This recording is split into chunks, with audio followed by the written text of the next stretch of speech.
On August 13th, 2025, Taiwan was struck by one of the most powerful storms to hit the island in recent years, Typhoon Podul, a fast-moving but devastating system that roared ashore across the southern and eastern coastlines with sustained winds reaching up to 191 kilometers per hour, or about 118 miles per hour.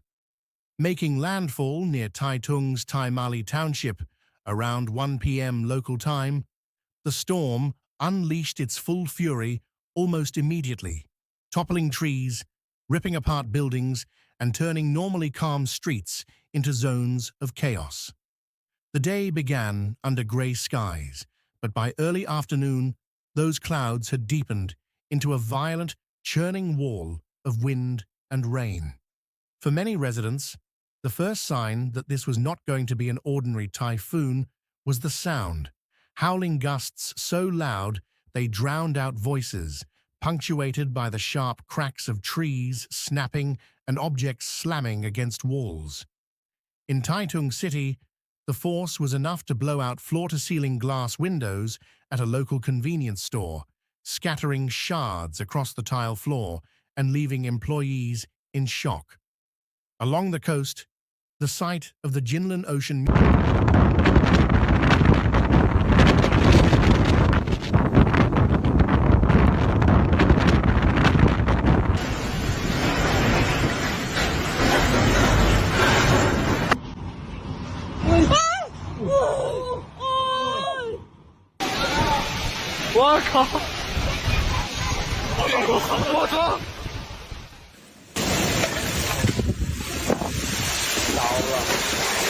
music festival, just days earlier, bustling with sound and color, was reduced to ruin, its staging and equipment mangled by waves that crashed well beyond the normal tide line. At Fugang Fishing Harbor, a so-called typhoon-proof rubber raft was torn from its mooring and tossed like a toy onto a nearby road, where it came to rest among tangled debris, blocking traffic and providing an almost surreal snapshot of the storm's raw power. The Central Weather Administration quickly confirmed the severity of the situation, reporting at least 33 people injured and 1 person missing within hours of landfall. Emergency services moved rapidly as schools and government offices shut down across 9 counties to keep residents off the roads. In southern and eastern Taiwan, life ground to a halt. More than 100 flights, both domestic and international, were cancelled, leaving airport terminals eerily quiet. In the hardest-hit counties of Taichung, Hualien, Kaohsiung, Tainan, Chiayi, Yunlin, Pingtung, and the offshore Penghu Islands, winds shredded roofs, toppled power poles, and hurled debris down streets. Yet further north, in Taipei, life carried on with far less disruption, underscoring just how concentrated this typhoon's destructive footprint was. President Lai Ching-te activated the Central Disaster Response Center, coordinating with the Coast Guard for evacuations and with local governments to mobilize shelters, food distribution points, and medical aid. From the moment Podul came ashore, Reuters tracked its speed across the island, 36 kilometers per hour, swift enough to keep storm surge and wind damage moving, but slow enough to let the torrential rains do their work. On Green Island, one of Taiwan's easternmost islets, footage showed streets stripped bare of people, whipped by sheets of rain and battered by winds strong, enough to twist metal. That same scene played out hours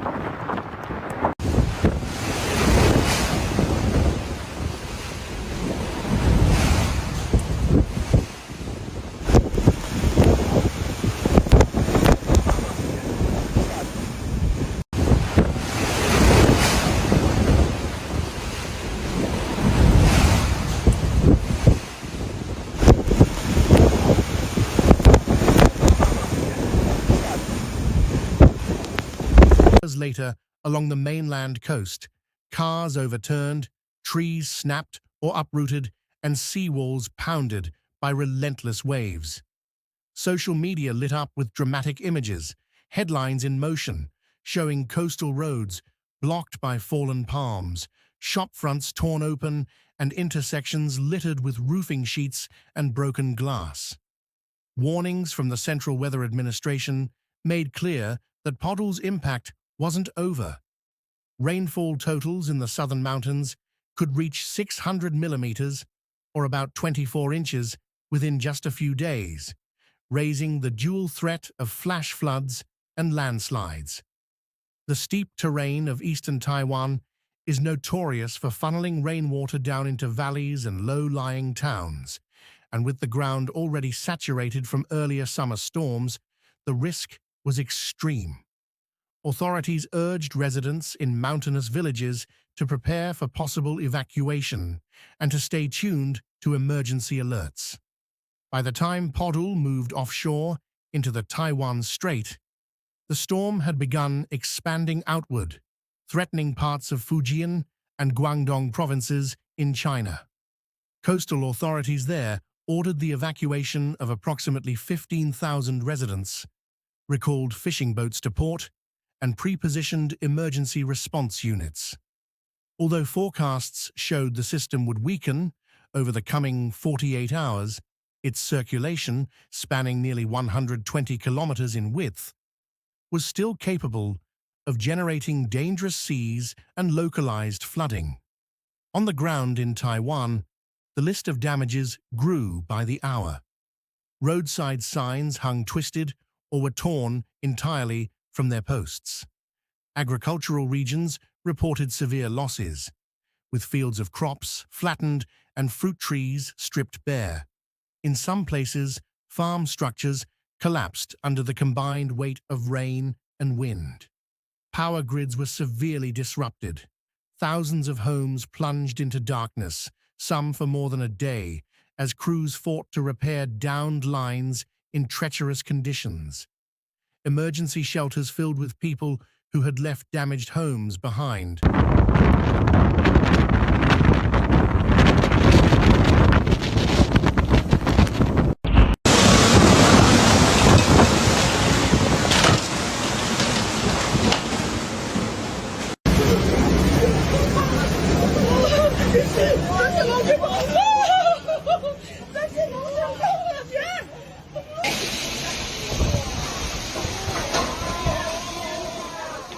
Clutching belongings in plastic bags or hastily packed suitcases. Relief organizations moved in quickly, setting up portable kitchens and handing out blankets to families still in shock. Online, many drew comparisons to previous severe storms, such as Typhoon Ray in 2024, and older systems like Typhoon Doug, each remembered for their destructive paths. Yet meteorologists and climate scientists emphasized that the intensity and frequency of such typhoons are no longer anomalies. They are part of a trend fueled by a warming climate. Warmer ocean temperatures provide more energy for storms, while a moister atmosphere increases the potential for extreme rainfall. Podul, they warned, may not be the last such event this season, and certainly not in the coming years. Despite the chaos, Taiwan's emergency protocols showed their value. Rescue crews worked in teams around the clock to clear blocked roads, restore utilities, and deliver aid to isolated pockets of the population. In many towns, community volunteers joined in, sweeping up debris, checking on elderly neighbors, and sharing generator power. The psychological toll, however, was visible. Children clung to parents in shelters. Business owners stood before wrecked storefronts calculating losses, and farmers walked through ruined fields in stunned silence. The storm's passage also prompted new conversations about resilience. Some local officials called for stricter building codes, including requirements for wind-resistant roofing and impact-proof windows in vulnerable coastal areas. There was talk of expanding the early warning network, especially in rural regions where mobile signal coverage can be patchy. Environmental groups argued that infrastructure planning must now account for the likelihood of more frequent Category 3 or stronger storms in the Western Pacific. By midweek, as skies cleared and Podul's remnants moved farther west, Taiwan began the long process of recovery. Municipal crews hauled away truckloads of debris, while utility teams replaced snapped poles and restrung lines. The Agricultural Ministry began assessing crop damage, warning that losses could affect market supply for months. Meanwhile, weather agencies continued monitoring the region for new disturbances, underscoring that in typhoon season, the end of one storm is often just the pause before the next.